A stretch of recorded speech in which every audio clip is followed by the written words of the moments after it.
Jeremias 29. Esse capítulo de Jeremias, irmãos, ele foi escrito num período de grande desafio. Era o cativeiro babilônico. Era um momento onde todo o povo de Deus estava cercado por uma cultura que tinha um propósito apenas. Tudo que é cultura, ela tem um único propósito: apagar a nossa identidade. Tudo que você vê de festas culturais é tão somente isso: apagar a nossa identidade. E ali eles enfrentavam batalhas, como nós hoje enfrentamos batalhas internas, circunstâncias adversas, ameaças. E o governo da Babilônia, eles queriam definir o povo de Deus. Então é importante nós sabermos como é que Deus trabalha, como Deus transforma a forma como o seu povo deve se ver. A maior preocupação de Deus, ele veio para salvar o perdido. Mas o mais importante, irmãos, é esse perdido saber quem ele é. Porque de nada adianta você conhecer teologia, você ter conhecimento bíblico, se você não sabe quem você é. E ali na Babilônia, na mente deles estava certo que eles eram escravos, e eles eram escravos derrotados. Eles não se viam como filhos amados, com um futuro. Como você também, você olha a sua situação, a forma que você vive, todo o seu histórico de vida, e você começa a visualizar tudo isso, e você diz: olha, eu não vou vencer, eu não tenho como vencer, eu sou pobre, pobre, pobre. E a gente vai definindo a nossa vida como uma vida de derrotados e escravizados. Mas a verdadeira transformação, ela não vem de motivação, essa motivação passageira, de empolgação, de festas, não vem dessas coisas. Mas a motivação verdadeira, ela vem da profunda mudança da identidade que Deus ele coloca e realiza nas nossas vidas. Diga: em Cristo, eu sou mais que vencedor. Essa é uma identidade. A identidade minha e sua é que em Cristo eu sou mais do que vencedor. Isso é não ter problema, não ter dificuldade, não ter adversidade? Não. Porque hoje a gente vê muito, tanto na internet como na televisão, muitas vezes até nos nossos púlpitos, a palavra motivação. Mas essa fala de motivação, a força mais poderosa que muda uma vida, não é a motivação. Porque, olha, a pessoa é motivada e daqui a pouco ela está batida, desanimada, sim ou não? A pessoa ouve uma motivação, lê um salmo, lê alguma coisa, ou alguém ministra uma palavra que leva você, mas de repente você se encontra triste, abatido e desanimado. Porque não é essa força tão poderosa, não. Mas a força mais poderosa é a troca de identidade. Ou seja, é a mudança de mentalidade. E a Babilônia sabia, se ela trocasse a identidade daquele povo, eles pensariam em fracasso, em derrota, em escravidão o tempo todo. Como muitos crentes, eles passam anos e anos dentro da igreja, mas a mentalidade deles é de derrota. Desde quando eu me converti, eu sofro. Olha as derrotas que eu estou obtendo. Querido, pode acontecer o que for, mas a bênção do Senhor está sobre a minha e a sua vida. E quando Deus observou esse povo, em que A Babilônia estava querendo mudar a mentalidade. Deus, ele vem, se apresenta no verso 11. Jeremias 29, 11. Ele disse, porque sou eu que conheço os planos que eu tenho para vocês. Qual era o plano da Babilônia? De derrota, de fracasso, de retrocesso, de morte, de escravidão. Era esse o pensamento, os planos de todo o reino da Babilônia, era justamente isso. Eles planejavam o seguinte, nós vamos ficar com esse povo aqui, tem mais 70 anos. Mais à frente que eles vão ficar escravizados, eles vão ficar presos às coisas do passado. Aí Deus disse, olha, eu sei o plano que eu tenho para vocês. Eu conheço cada um desses seus planos. Porque foi eu quem ditei a vida sua. Sou eu que escrevo a sua vida. Amém? A história da minha e da sua vida não está na boca de ninguém. A história da minha e da sua vida está na boca de Deus. E Deus, ele se apresenta para aquele povo.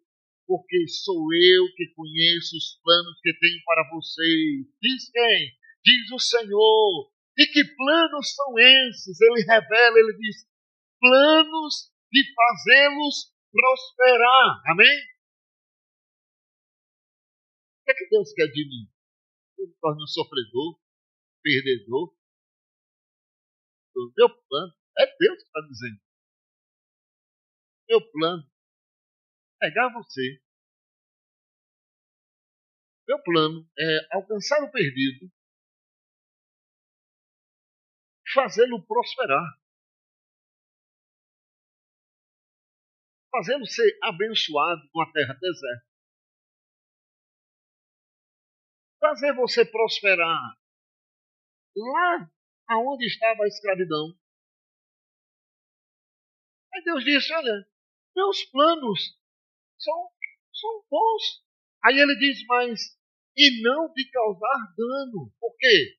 Na mente deles, eles estavam indo à Babilônia acabando com tudo. Ia acabar com a família, ia acabar com a vida deles. Eu disse, eu sei que plano eu tenho para vocês e não vai causar dano. Planos de dar-lhes esperança e um futuro. Amém? O que você espera de amanhã? O que você espera que aconteça daqui a 1 ano, 2 anos da sua vida? O que você quer? Não está num templo, não está nas mãos de um pastor, mas está nas promessas de Deus. E o que nós precisamos como povo de Deus é simplesmente, mas é simplesmente mesmo, conhecer Deus. A gente conhece tantas coisas, tantas pessoas, mas a gente não conhece Deus. E esse povo aqui estava no cativeiro, estavam cercados por uma cultura querendo apagar a sua identidade, como muitas das vezes tentam fazer conosco. E nesse momento Deus envia essa carta a Jeremias dizendo, olha, mesmo aí, pense aonde você está. Você para assim, você imagina assim, olha, eu estou vivendo o momento mais difícil da minha vida. Estou vivendo a maior luta que eu tinha enfrentado na vida. Aí Deus pega, leva você e diz assim, olha, mesmo aí, eu ainda tenho um plano bom para você. Pastor, mas o senhor não conhece, o senhor não sabe. Deus está dizendo a você hoje à noite. E quando você está nessa situação, nesse seu choro de noite, eu ainda tenho um plano para você. Que é isso? Quero que Deus queria trabalhar a identidade deles. Deus estava reafirmando na mente deles a identidade dos céus. Deus estava dizendo, olha, mesmo na crise, mesmo no cativeiro, mesmo na Babilônia. Eu tenho plano de prosperar você, de dar esperança a você e dar um futuro brilhante a você. O problema é que a crise ela tenta mudar a sua identidade. Você tem que saber que a Babilônia ela era um sistema que queria apagar a fé daquele povo, a cultura daquele povo, a convicção de que eles foram escolhidos por Deus, que eles não saíram à toa do cativeiro, que eles adentraram a terra da promessa, a terra prometida. Então, deixa eu dizer uma coisa a você, olha o diabo. Ele vai sempre tentar fazer você enxergar como derrotado, esquecido, como alguém irrelevante. Como é que eu vou abrir uma célula, pastor? Eu não tenho condições. Eu mal sei falar. Eu não tenho cultura nenhuma. Como é que eu vou ler a Bíblia? A ideia do diabo é fazer com que você seja, é mostrar a você seus erros, seus falhas. Mas Deus não. Eu vou voltar a repetir. Eu gosto que não é de Deus, nada. Né? Se alguma coisa acontecer, eu sei o que é de Deus, sei o que é de diabo. Deus fica, diabo vai matar, vai. É muito simples. Agora, pastor, esse sentimento de derrota não tem? Pode vir. Pode surgir na minha e na sua vida, na caminhada da vida, pela coisa perdi, derrotar. Mas isso não nos define. O problema é quando isso nos define. Quando o diabo vem e diz, você não serve para nada. E isso define você acha que realmente não serve para nada. Você não tem valor nenhum. E aí o diabo coloca isso na sua mente. Você começa a achar que não tem valor nenhum. Mas eu quero dizer a você, vem a crise, vem o problema, a dificuldade, mas nada disso vai definir a mim. Porque eu sou do meu amado, o meu amado é meu, a sua bandeira sobre mim é o amor. Diga amém. Aí ele diz aí, olha só, ele mostra que o que nos define é quem nós somos em Cristo. E quando a gente entende isso, a vida toma outro rumo. Verso 12. Então vocês clamarão a mim. Então vocês virão orar a mim. E quando vocês clamarem a mim, quando vocês começarem a vir a mim, aí ele diz, eu os ouvirei. Tremendo isso. E é isso que nós precisamos na nossa vida, clamar aos céus, ir ao Pai e ao nosso quarto secreto, orar ao nosso Pai em secreto. E o nosso Pai em secreto, ele vai responder, porque ele diz, eu os ouvirei. Então, o que Deus espera de nós, irmãos? Que nós possamos nos aproximar dele. É você dizer, olha, eu vou me aproximar, eu vou clamar, e eu vou clamar por quê? Eu vou clamar porque eu sei que ele ouvirá. Quantas vezes você quer falar algo para um irmão, filho, para o pai, para o cônjuge, aí você quer falar alguma coisa e a pessoa não ouve você. Irrita a gente, sim ou não? Mas Deus ele é diferente. Ele diz assim, olha, vocês vão clamar a mim, vocês vão buscar a mim e eu ouvirei vocês. Que coisa maravilhosa! Você sabe que a psicanálise, os psicanalistas, os psicólogos, ele tem aquele divã dele. E o que é que o psicólogo, o psiquiatra, ele faz? Ele apenas ouve. É como se você chegasse diante do Senhor, o divã de Deus, e você saber o seguinte, preste atenção no que eu vou te dizer. Você ter a convicção, ter a certeza de que o seu clamor, o seu choro, o seu pedido está sendo ouvido por alguém que se interessa por você.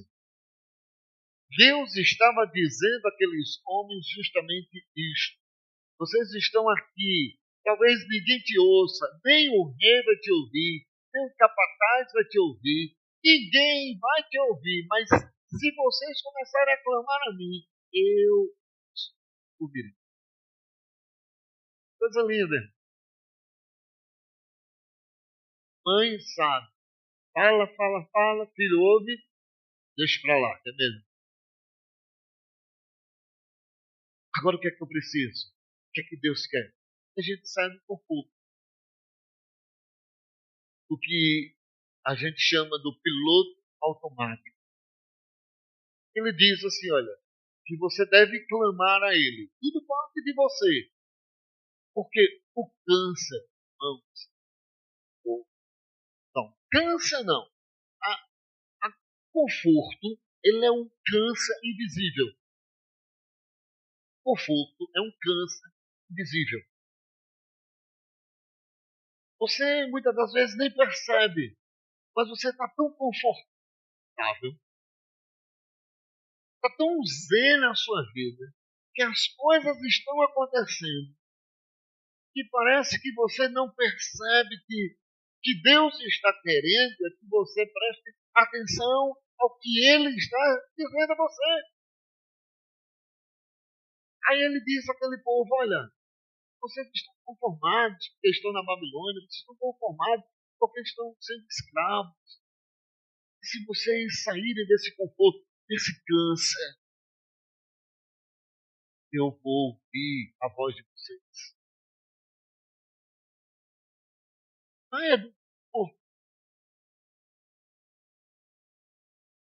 Queira morrer lentamente. Tem gente que se converte e, na verdade, está levando a vida, deixando a vida rindo lentamente e não pensando. Então, minha sugestão hoje à noite é saia da sua zona de conforto. Dê um passo de fé. Amém? Comece a clamar aos céus, comece a profetizar, a declarar, anda na tua casa da direita para a esquerda para a direita, comece a profetizar, a declarar a bênção do Senhor sobre a tua vida. Sai da tua casa, meu irmão, clamando, não sai murmurando, resmungando, sai glorificando ao Senhor, dizendo, Senhor, o Senhor fará grandes coisas, porque o que o diabo quer é mostrar crise. Não tem crise quando nós estamos em Deus, por quê? Porque Deus é o Senhor da crise. Eu quero que você entenda isso no nome de Jesus. Não adianta nem você querer viver, nem você querer me mostrar crise, nem você inventar crise, porque não existe crise quando nós estamos com Deus. E Ele é o Senhor de Deus. Ele é o Deus que faz coisas com olhos só no pensamento. Veio ao pensamento. Deus quer fazer grandes coisas na tua vida. Hein? Creia nisso. Domingo eu falei para você, quanto mais longe de Deus, mais você vai ser voltado pelo mundo. Quanto mais perto de Deus, mais glória, mais graça, mais unção. Agora, olha a chave, verso 13. Verso 13. Ele diz assim, isso aqui é a chave da vitória. Se quiser anotar isso, se quiser pintar fim, isso aqui é ouro para você. Vocês me procurarão e me acharão quando me procurarem de todo o tremendo, irmãos. É porque quando a gente lê a Bíblia, a gente pega texto e colar. Mas se a gente ver a história desses como eu já disse no início, eles estavam na escravidão, na Babilônia. O passado dessas pessoas eram de dependência, de perda, era de saudade, era de choro. O passado dessas pessoas, irmãos, não eram coisas boas, eram tristes mesmo. Mas surgiu o quê? O sentimento. O sentimento de incapacidade, o sentimento de medo, o sentimento de perda. Quantas vezes você já ouviu que você não é capaz? Quantas vezes você ouviu assim, olha, você não vai conseguir? Quantas vezes você já ouviu isso? Mas a Bíblia, irmãos, ela nos diz algo diferente. É a Bíblia quem diz, sou eu, é a Bíblia quem diz. Eu apenas repito o que a Bíblia está dizendo. Nós somos mais do que vencedores. Eu posso todas as coisas naquele que me fortalece. O Senhor, Ele é o meu refúgio, Ele é a minha fortaleza, Ele é o meu socorro, bem presente na hora da aflição.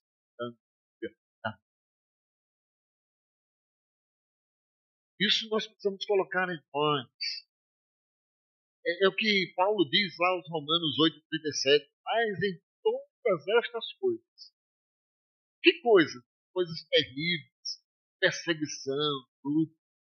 Era muita coisa que estava acontecendo com o apóstolo Paulo para negarem a fé. Os discípulos, eles estavam pregando, eles disseram, olha, nós vamos soltar vocês, mas nós não queremos que vocês falem mais dessa seita, não queremos mais que você fale de Jesus. Nós não queremos saber mais disso. Mas eles não se calavam. Sabe por quê? Porque eles não eram intimidados pela maldade. Eles não eram intimidados pela cultura. Eles não eram intimidados pela religiosidade. Mas eles continuavam indo, avançando. E eram 2.000, depois 3.000, depois 5.000, depois 10.000, depois uma grande multidão. E chegou até mim e a você. Amém? Glória a Deus. Então, quando a Bíblia diz assim que nós somos, mas em todas essas coisas somos mais do que vencedores, ele diz, ele diz por meio daquele que nos amou. Ou seja, nós não somos vencedores na nossa própria força, mas nós somos vencedores porque Cristo nos fortalece. Nós não temos uma paz, uma tranquilidade porque nós temos técnicas para isso, não. É porque Cristo é a nossa paz. Cristo é o nosso refúgio. Hein? É isso que nós temos que ter. Então, você não é seu passado. Passou, passou. Mas você é o padrão que você decide romper. Como é isso, pastor? Eu vivia no meu passado com medo. Hoje eu decido romper com medo.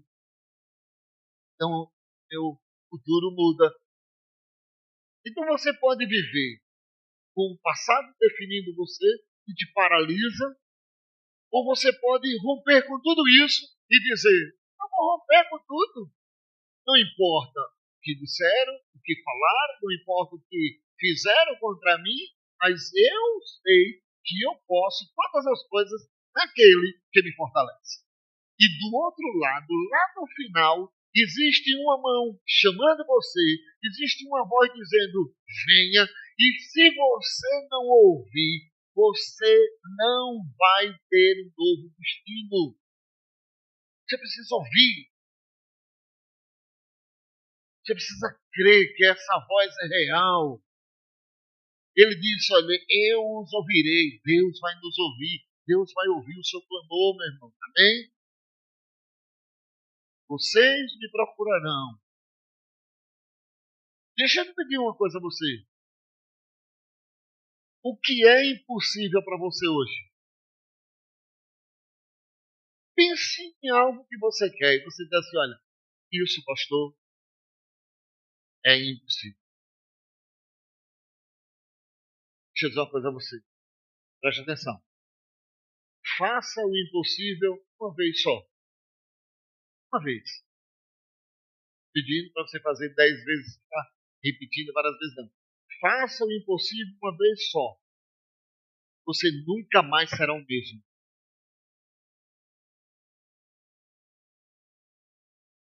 Exemplo. Lá? Aonde tem na Bíblia? Claro. 2025 anos depois. Deixa eu perguntar uma coisa para você. Quem andou sobre as águas? Quem? Nunca mais ele foi o mesmo. Quando alguém diz assim, andou sobre as águas, quem foi? Quem foi? Pedro. Faça o impossível. Faça o que ninguém faz. É que nós estamos vivendo numa era de copiando, Ctrl-C, Ctrl-V, Ctrl-C, Ctrl-V. E a gente acha que a vida é assim. Aí não dá certo para o irmão. Irmão, deixa o irmão.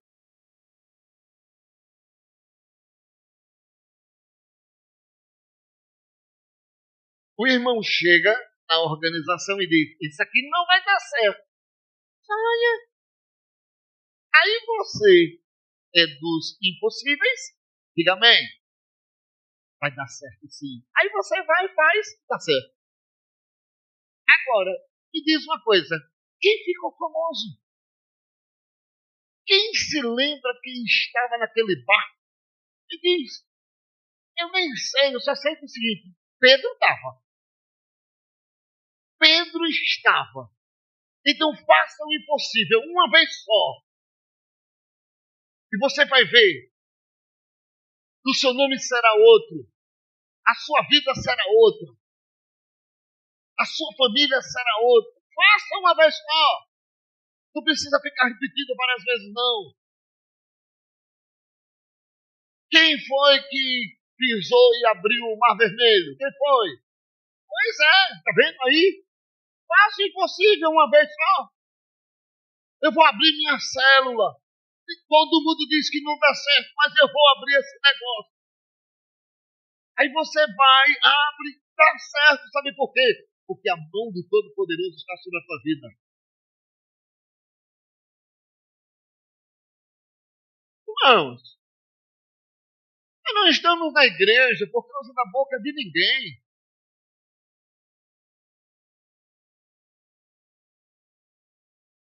Você se converteu, não foi por causa de pessoas.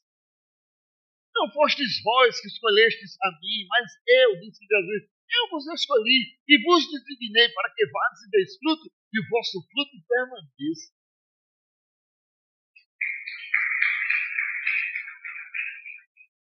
Marcar história. Você tem que marcar história. Pior coisa é você passar pelo mundo que foi. Eu fui Pedro lá da igreja. Quem é o cantar? Não, só fiz confusão. Conhecido é confusão.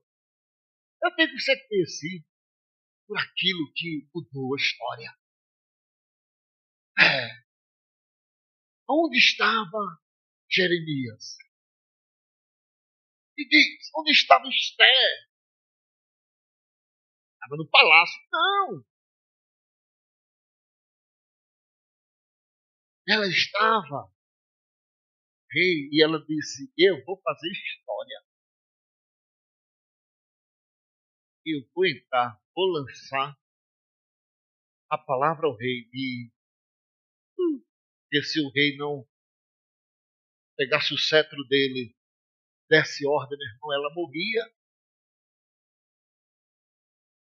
Mas o que foi dito a ela? Quem sabe se não foi para esta hora que Deus colocou você aí. Irmãos, quem sabe? Segredo para nós. Quem sabe se não foi para esta hora que Deus realmente reservou para fazer de você um grande estado de vida, de almas, para que nós possamos romper nesse bugio em Aracaju, em Sergipe e nas nações. Não deixa que o mundo mude a sua identidade. Não deixe que boca de gente mude a sua identidade. Deus é com você. Amém?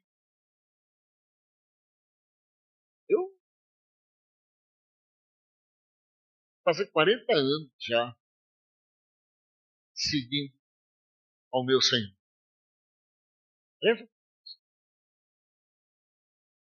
19 eu saí do exército. Aos 20 eu preguei. Aquele Deus que pode ter caminhado. E eu sei o que é estar desanimado, porque muitas vezes eu se sentiu desanimado. Eu sei, irmãos, o que é não querer abrir uma Bíblia, deixar de pensar, não, é a única coisa que a gente quer. Claro, estou falando, não é para vocês têm direto. Mas é o pastor aqui, é o pastor aqui. Tem dias que a gente não quer orar, sim ou não? Tem dias que a gente não quer nem sair da cama. Bota a meinha, perna para cima. Vai não trabalhar. Se eu pudesse, eu não ia. Sim ou não? Não é verdade? Tudo isso é verdade, irmãos. Agora eu posso contar um segredo para você, o que eu aprendi nesses 40 anos de cristão. Que tem tudo isso, que a gente passa por tudo isso, mas tem promessa de Deus. Aleluia! Tem promessa de Deus. Estou desanimado, mas tem promessa, Ele vai me erguer. Estou duro, mas Deus vai agir.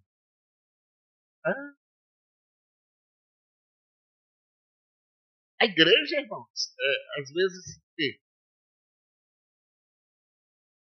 a dificuldade financeira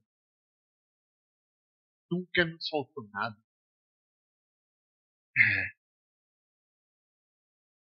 As pessoas vinham, seguiam, passavam o voo, cresciam e, saíam. Tchau, tchau. Tô indo, viu? Mas sabe o que é que ficava? Promessa. Eu lembrava sempre do meu amigo Davi. Foi moço. Porém, hoje eu sou velho. Jamais eu vi um justo desamparado com a sua descendência no lugar.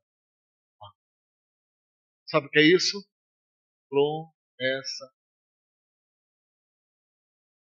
Não falo de falta. Falta mesmo. Falta paciência. Né?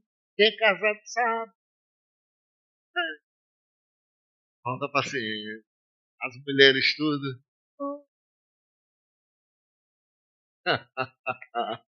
Boa glória. Falta paciência. Mas tem promessa de Deus. Então, posso sugerir para você que Deus, Ele disse, eu ouvirei. Ou seja, é aquele texto que ele diz, buscar-me-eis e achareis. É só isso. Busque Ele de todo o coração, todo o seu ser. Ele vai fazer coisas tremendas na sua vida. Aí você vai receber o alento novo, a vida, sonho novo. Uma outra coisa que eu quero que aprenda é que nós devemos buscar, se fortalecer, clamar. Sabe por que ele diz que você deve buscar fortalecer e clamar? Para que você se fortaleça Sabe por quê? Que o fraco nunca tem descanso.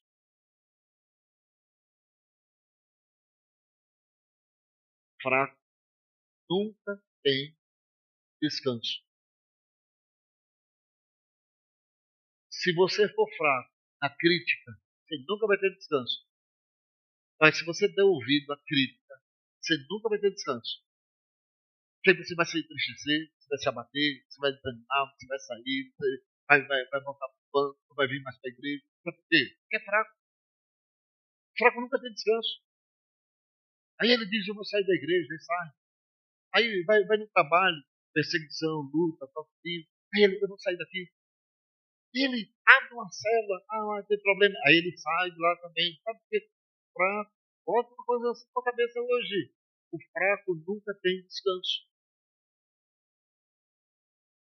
Sede forte, corajosos. Tudo mandei eu. Mas a conversa de Deus era assim. Tem um momento que Jeremias está lá, deitado, ele levanta. Sabe por quê? Deus não tem promessa com fraco. Deus não tem promessa para quem está sentado. Deus não tem promessa, irmãos, para quem se senta sentado. Deus não tem promessa para essas pessoas. A promessa que Deus tinha para Elias era grande e Elias foi para onde? Para a caverna.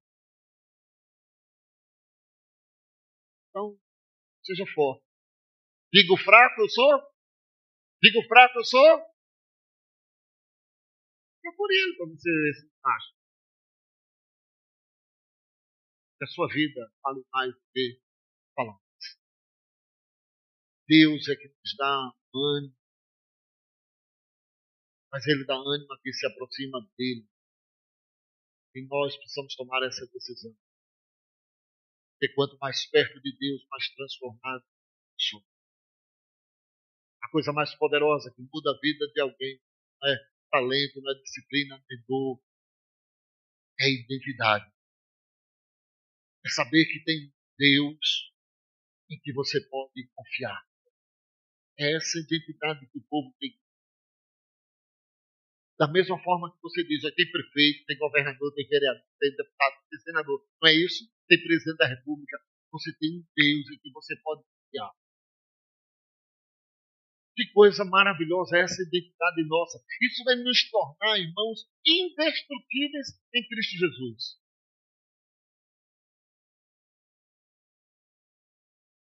Agora, identidade não é destino. Identidade é um hábito.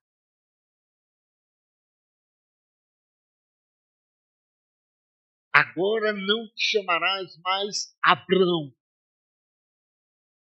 Agora o seu nome será Abraão, que quer dizer pai de multidão. Sabe o que é isso? Deus estava dizendo, olha, Abraão, a sua identidade agora é essa. Você é um pai de multidão. Mas não tenho filho nenhum, mas você é pai de multidão. Hábito. Então ele chegava em casa, Abraão.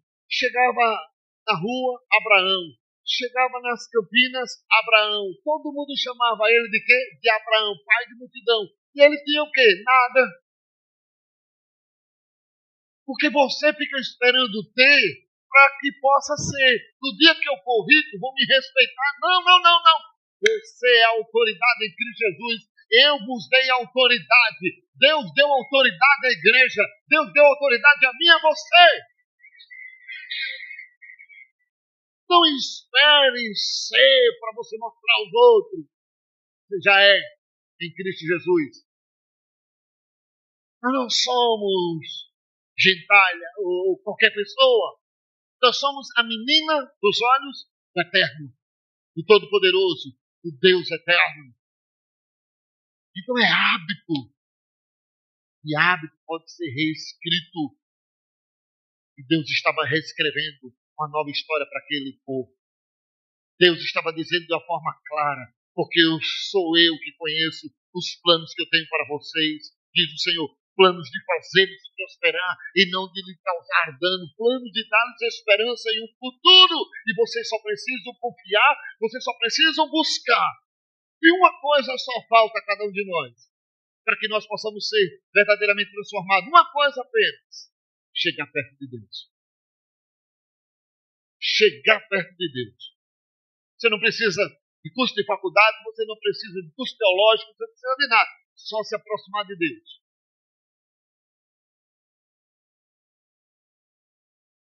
Deixa eu dizer a você, o melhor de Deus está te esperando. E o melhor de Deus não é grandes reuniões com grandes quantidades de pessoas. Mas é na hora de você se aproximar dele, na hora que você tiver mesmo comunhão com ele.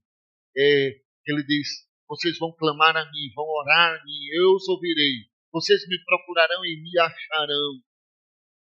A questão é que nós pegamos isso e vamos pela força. Mas Deus diz: não é a força, é a aproximação. Se aproxime dele. Deixe o seu coração ter acesso a ele. Porque cada vez que você age como uma nova pessoa, uma pessoa que busca Deus, você mata a sua identidade antiga. Você começa a alimentar a sua identidade nova. Para muitos era Abraão, mas para a maioria era Abraão, nova identidade. Para muitos era Saulo, perseguidor, mas para os céus era Paulo, apóstolo. Então, em nome de Jesus, hoje à noite, rompa com isso. Rompa com o padrão de viver a vida cristã de segunda categoria. Que nós possamos deixar Deus mesmo mudar a cada um de nós. Comece. Deixa eu pedir uma coisa a você, posso? É uma de doido, irmãos. Comece a viver como se você já fosse. É verdade. Todo mundo olha e vê seu defeito. Você já anda como filho do rei. Para muitos você é doido, é louco. Mas para mim, isso é convicção, é certeza. Eu sei que tenho crido, estou bem certo que Ele é poderoso. Amém? Então vamos viver dessa forma. Viver sorrindo, se alegrando. Pastor, eu não vou sorrir porque eu não estou a fim de sorrir. É de doido, irmão. Sorria. Como disse o poeta, sorria, por mais triste que seja o seu sorriso. Sorria. Porque mais triste do que o sorriso, o triste é não ter vontade, não ter desejo de sorrir. Isso é que é pior. Não se alegra, formoseia o seu rosto, glorifica a Deus. É assim que Deus chama para que a gente possa viver. E é assim que eu quero que essa igreja ela comece a viver. Diga: eu sou mais que vencedor em Cristo Jesus. Aplauda ao Senhor. Vamos ficar em pé no nome de Jesus. Aleluia!